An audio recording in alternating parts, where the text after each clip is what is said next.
Nagbabalik ang PTV Balita ngayon. Isinusulong ni Pangulong Ferdinand R. Marcos Jr. ang pagpapalakas ng turismo sa Pilipinas. Kasunod niya ng pakikipagpulong ng Pangulo sa mga opisyal ng Japan Tourism Agency, Japan Association of Travel Agents at Japan-Philippines Tourism Council. Ayon sa Department of Tourism, ibinida ng Pangulo sa mga investors ang iba't ibang tourism opportunities sa Pilipinas. Dagdag pa ni Tourism Secretary Cristina Frasco, patuloy na tinitiyak ng Pangulo sa mga negosyante sa Japan na gumagawa ng hakbang ang gobyerno upang pagandahin ang mga infrastruktura sa bansa. Kabilang ani na dito ang pagpapaganda ng serbisyo sa NAIA at iba pang paliparan.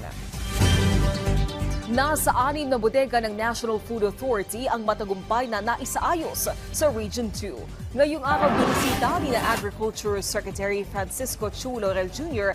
at NFA Administrator Larry Lacson ang mga NFA warehouse sa Isabela. 6 sa 10 bodega ang matagumpay na nirehabilitate sa ilalim ng Masagana Agri-Food Infrastructure Modernization o MAFIM. Mahalagang hakbang ito para palakasin ang sistema ng imbakan ng mga butil at seguridad sa pagkain ng bansa. Nakaayon ito sa layunin ni Pangulong Ferdinand R. Marcos Jr. na modernisasyon ng agricultural infrastructure at palakasin ang kakayanan ng bansa sa food buffer stocking. Gitampungan sa kapin o sa kagatos ka mga exhibitors gikan sa sulod ug gawa sa Pilipinas ang ikanapulo nga edisyon sa Philippine Halal Trade and Tourism Expo karong tuiga nga gipahigayon sa Davao City. Gikonsidera isip dakong higayon sa mga micro, small and medium enterprises kun mga MSME ang mga aktibidad aron nga mapromotar ang mga produkto nila nga certified halal.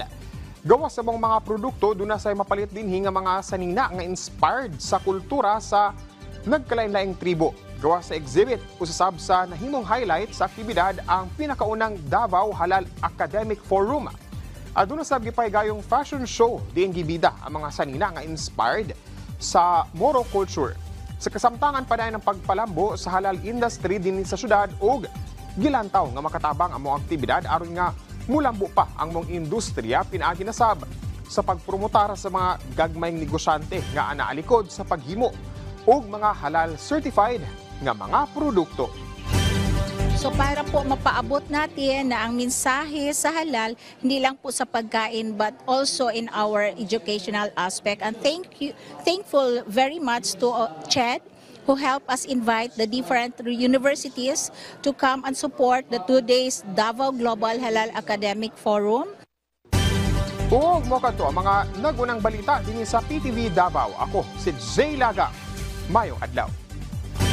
Daghang salamat Jay Laga. At yan ang mga balita sa oras na ito. Para sa iba pang update, i-follow at i-like kami sa aming social media sites sa @PTVPH. Ako po si Naomi Tiburcio para sa Pambansang TV sa Bagong Pilipinas.